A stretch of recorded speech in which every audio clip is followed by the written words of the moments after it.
भारत की बढ़ती ताकत से चीनी ड्रैगन को लग रही मिर्ची। भारत ने किया मंगोलिया के साथ रक्षा समझौता। दोनों देशों के साथ से जल भुन रहा चीन। मंगोलिया को चीन दे रहा धमकी, लेकिन चीन की धमकी से नहीं डर रहा मंगोलिया। दोस्तों, चीनी ड्रैगन की आंखों में भारत हमेशा से ही खटकता रहा है और अपनी इसी चुभन को निकालने के लिए वो आए दिन ऐसे पैंतरे अपनाता रहता है जिससे भारत को नुकसान पहुंच सके। लेकिन भारत चीन के सारे मंसूबों पर पानी फेर देता है और अपने मुंह की खाता है। लेकिन चीनी ड्रैगन इतना ढीठ हो चुका है कि बार बार मात खाने के बाद भी वो अपनी हरकतों से बाज नहीं आता है। वहीं अब भारत ने फिर से चीन को सबक सिखाने के लिए उसकी नाक के नीचे ऐसा दांव खेला है कि वो बौखला गया है।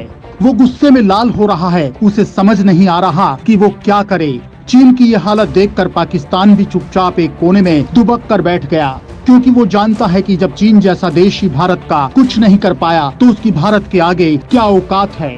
भारत तो उसे पल भर में ही खत्म कर देगा।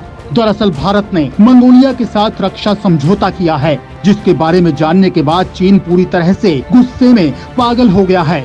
भारत और मंगोलिया का साथ उसे चुभ रहा है। भारत की बढ़ती ताकत उसके तोते उड़ा रही है। दोस्तों, बता दें कि राजनाथ सिंह भारत के पहले रक्षा मंत्री हैं जिन्होंने मंगोलिया का दौरा किया, और इससे पहले किसी भी भारतीय रक्षा मंत्री ने मंगोलिया का दौरा नहीं किया। लिहाजा चीन काफी करीब से राजनाथ सिंह के दौरे पर नजर रख रहा है। वो भारत और मंगोलिया के बीच क्या प्लान बनाए जा रहे हैं उसे जानने में लगा है।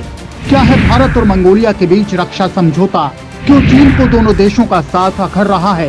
वो क्यों नहीं चाहता कि भारत और मंगोलिया साथ आएं? और क्यों भारत ने मंगोलिया के साथ रक्षा समझौता किया? दोस्तों, इन सवालों के जवाब हम आपको देंगे, लेकिन यहाँ पहले चीन और मंगोलिया के संबंधों के बारे में हम जान लेते हैं कि आखिर क्यों चीन को भारत और मंगोलिया का साथ रास नहीं आ रहा। मंगोलों को एक लंबा और उल्लेखनीय इतिहास रहा है। उनके पूर्वज हूण कई खाना बदोश जनजातीय समूह में 3वीं से पहली शताब्दी ईसा पूर्व मध्य एशिया में रहते थे। 12वीं सदी के अंत और 13वीं सदी की शुरुआत तक चंगेज खान और उसके उत्तराधिकारियों द्वारा एक मंगोलियाई सामंती राज्य का गठन नहीं किया गया था, जिन्होंने बुल्गारिया से मंचूरिया तक फैले एक विशाल साम्राज्य को नियंत्रित किया था, और इसमें चीन, रूस और मध्य एशिया का अधिकांश भाग शामिल था। 16वीं और 17वीं शताब्दी में मंगोल साम्राज्य के पतन के दिनों के दौरान रूस और चीन ने मंगोल क्षेत्र पर नियंत्रण पाने के लिए संघर्ष किया, और चीन मंगोलिया के एक बड़े हिस्से को नियंत्रित करने में सफल रहा।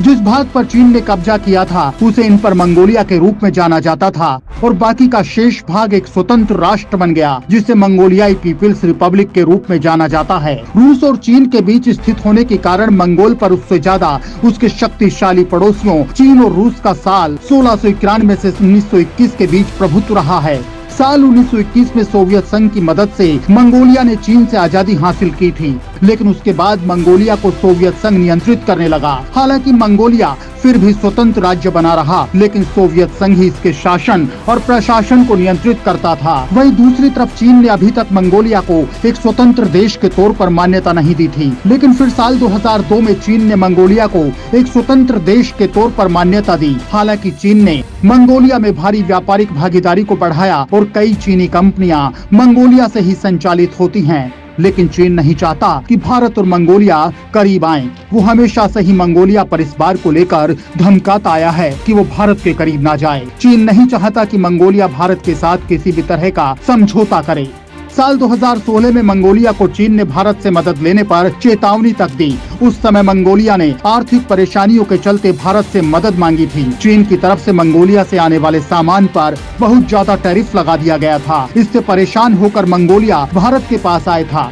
चीन के विदेश मंत्रालय की तरफ से तो वार्निंग दी गई थी, साथ ही साथ ग्लोबल टाइम्स ने भी मंगोलिया को आगाह किया था। ग्लोबल टाइम्स ने मंगोलिया को रूस और चीन के बीच सैंडविच तक कह दिया, लेकिन फिर भी मंगोलिया ने चीन की सारी धमकियों को दरकिनार कर दिया, क्योंकि वो भारत की ताकत को अच्छे से जानता है। दोस्तों, रूस यूक्रेन युद्ध और कोरोना महामारी के खौफ के दौर में जब पूरी दुनिया में भय और चिंता का वातावरण व्याप्त था और जब आपूर्ति श्रृंखला बाधित थी, तब भारत ने अपने स्वभाव के अनुसार दूरस्थ पड़ोसी देश मंगोलिया की सहायता की थी और अपने संबंधों को गहरा बनाया था। भारत चीन से ही मंगोलिया के अंतरिक्ष, खनिज तेल उत्खनन, ऊर्जा, रेल, इलेक्ट्रॉनिक्स, रक्षा जैसे कुछ क्षेत्रों में मदद करता रहा है।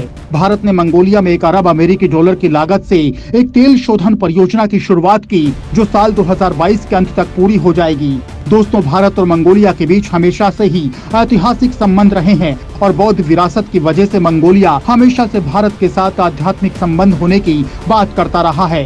कहते हैं कि इसी विचारधारा के साथ मंगोलिया अपने बाकी दोनों पड़ोसियों चीन और रूस के साथ रिश्तों को संतुलित करता आया है। वहीं भारत पूर्वी ब्लॉकेट के बाहर दुनिया का पहला देश था जिसने मंगोलिया के साथ राजनीतिक रिश्ते कायम किए। दिसंबर 1955 में भारत ने मंगोलिया के साथ राजनयिक रिश्तों की शुरुआत की थी। उसके बाद से दोनों देशों के बाद आपसी मित्रता और सहयोग को लेकर साल 1973, 1994, 2001 और 2004 में कई अहम संधियां हुई। वहीं मोदी सरकार जो एक्ट ईस्ट नीति पर काम कर रही है, उसने मंगोलिया के साथ संबंधों को काफी विस्तार दिया है। इसके तहत साल 2015 में पीएम मोदी ने मंगोलिया का दौरा किया था। वहीं संयुक्त राष्ट्र भारत की स्थायी सदस्यता के लिए मंगोलिया ने हमेशा से ही समर्थन देने की घोषणा की है, जिसका चीन की तरफ से कड़ा विरोध किया जाता रहा है। एक्सपर्ट्स का कहना है कि भारत के लिए मंगोलिया के साथ संबंधों को विस्तार देना भविष्य में भारत के हितों के लिए काफी ज्यादा अहम साबित होने वाला है, जो भारत सरकार कर भी रही है। भारत के लिए मंगोलिया इसलिए भी अहम है क्योंकि ये चीन और रूस के ट्रांजैक्शन पर स्थित है और इस वक्त जब चीन लगातार सैन्य शक्तियों का विस्तार कर रहा है, तो भारत का मंगोलिया के साथ रक्षा संबंधों को विस्तार देना मोदी सरकार की बड़ी उपलब्धि है। दोस्तों, भारत मंगोलिया के साथ इसलिए भी खड़ा होना चाहता है क्योंकि वो इसे आत्मनिर्भर देश बनाना चाहता है। मंगोलिया भी भारत के साथ अपने संबंधों को बहुत महत्व दे रहा है। हालांकि मंगोलिया अपने पड़ोसी चीन से भी मदद ले सकता है, लेकिन चीन के कर्जाल के बारे में मंगोलिया को अच्छे से मालूम है कि अगर उसने चीन से मदद ली तो उसका हाल भी Djibouti, Tajikistan, Laos, Maldives, Montenegro, Pakistan, Sri Lanka, Kyrgyzstan जैसे देशों वाला होगा। इसलिए मंगोलिया को भारत का साथ ज्यादा सही लग रहा है। चीन के खतरे को देखते हुए मंगोलिया ने अपने देश में 16 देशों की साझा सैन्य गतिविधियों का कार्यक्रम रखा था, जिसका नाम था एक्स खान 2022, जिसमें भारतीय सेना ने लद्दाख स्काउट्स की एक टुकड़ी भेजी थी। 14 दिनों तक चला ये साझा अभ्यास शांति और स्थिरता को बनाए रखने के लिए किया गया था। इसके बाद समय समय पर दोनों देश एक दूसरे की सेना को दोनों देशों की अलग अलग जगहों पर युद्ध कौशल की ट्रेनिंग देते हैं और विभिन्न परिस्थितियों में दुश्मन का मुकाबला करने और आपदा में फंसे लोगों की मदद करना सिखाते हैं। मंगोलिया के लोगों का यह भी मानना है कि चीन की शक्ति का जवाब देने के लिए एशिया में भारत से बेहतर कोई और देश नहीं हो सकता। दोस्तों, एशिया में चीन के खिलाफ रणनीतिक संतुलन बनाना भारत की एक्ट ईस्ट नीति का एक हिस्सा है। चीन के बढ़ते दबाव की वजह से मंगोलिया ने उसकी काट के लिए भारत की ओर देखना शुरू किया है। भारत के साथ मजबूत संबंधों से मंगोलिया को चीन का सामना करने के कई विकल्प मिल जाते हैं, जो अकेले रहते हुए उसके लिए संभव नहीं होते।